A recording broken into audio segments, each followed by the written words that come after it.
Ever heard about the Shanghai apartment block which toppled over in the middle of the night? What about the London office block that accidentally transformed into a deadly heat ray? Today, we're donning our hard hats and exploring the most expensive construction mistakes in the world.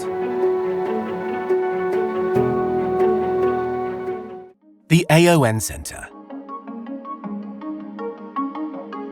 In its heyday, the second tallest building on Earth, Chicago's Aon Center, initially christened the Amoco Building, remains to this day an elegant expression of mid-century modernism. Architect Edward Durrell Stone, in what can only be described as an outrageous flex, decided to clad his Grant Park masterpiece in Italian Carrara marble, a material favored by classical artisans since antiquity. The problem with that is, Michelangelo wasn't building 83-story skyscrapers. The Windy City's dramatic temperature fluctuations caused the marble cladding to crack and warp. And when an entire panel broke off and crashed onto the rooftop of the neighboring Prudential Center, well, it was high time for an $80 million granite reclad. At least they probably had insurance. Tacoma Narrows Bridge. Jobbing construction workers, tasked with putting up what was at the time the third longest suspension bridge in the world, could already see which way the wind was blowing. That's why they nicknamed the Tacoma Narrows Bridge in Washington State Galloping Gertie, even before it was finished. Some bright spark reckoned it would be a great idea to use cheap plate girders underneath the roadbed. After a rocky start, the bridge eventually just collapsed after 4 months and 7 days in a modest 40-mile-an-hour wind. The cost? Roughly $6 million,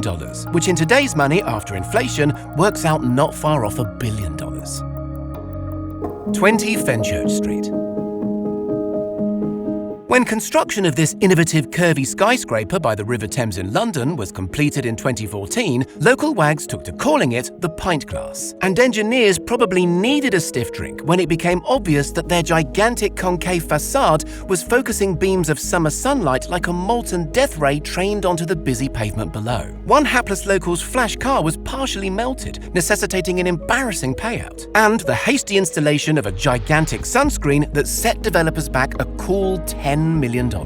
Sydney Opera House. Widely recognised as a triumph of aesthetics and an emblem of a young, forward-thinking Australia, Sydney Opera House is in fact an object lesson in construction failure. In 1957, the Australian government held a contest to design a future national opera house. Winner Jorn Utzon submitted his now iconic sail-like design, which won over the judges, but little actual planning had gone into his pitch. This situation wasn't helped by the hasty construction schedule, and the fact the government swiftly decided it wanted 4 theatres rather than the initial 2 inside the same shaped structure. Without a single project manager in charge and a plan that evolved haphazardly over time, the budget spiraled. It should have taken 4 years and $4 million Australian dollars to complete, but in the end took nearly 14 years and an eye-watering $102 million Australian dollars. Their mistake? Simple, old-fashioned rubbish planning. Lotus Riverside Building 7. In the early hours of June the 27th, 2009, residents of Shanghai's Minhang district awoke to an almighty crash. A 13-story building,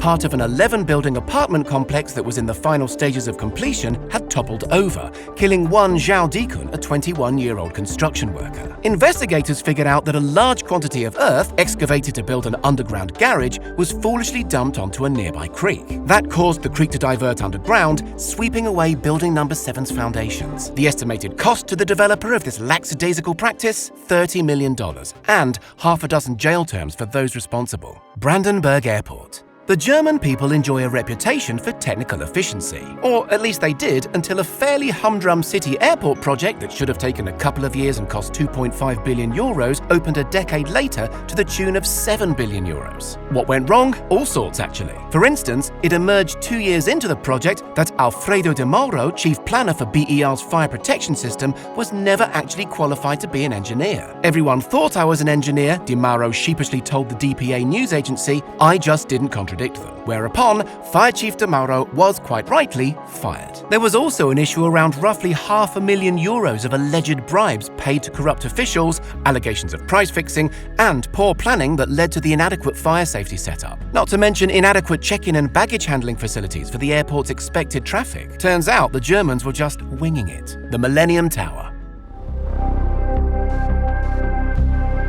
The tallest residential tower in San Francisco stands 58 stories high, but it's shrinking. So much so that between its unveiling in 2009 and today, it has already sunk some 18 inches and started ominously leaning 14 inches to the west. The problem? It's sitting on inappropriate ground, specifically Old Bay clay. The solution? Drive 52 140,000-pound piles some 250 feet deep into the bedrock way under the city. In case you think that process, which is currently underway, comes cheap, it doesn't. The total bill, including compensation for the tower's well-heeled inhabitants, will come in at over $100 million. Whoops. And the sidewalk is already cracking, so they better get a move on. Harmon Hotel.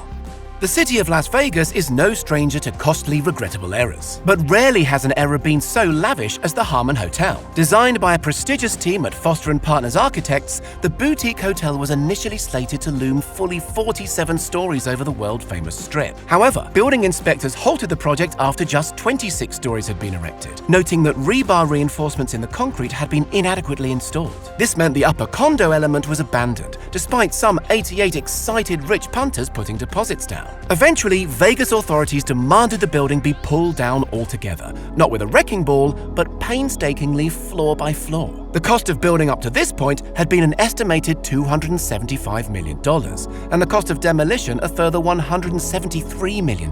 What happens in Vegas doesn't always stay in Vegas, it turns out. What do you think? Is there a common thread to all these epic construction fails? Let us know in the comments, and don't forget to subscribe for more rock-steady tech content.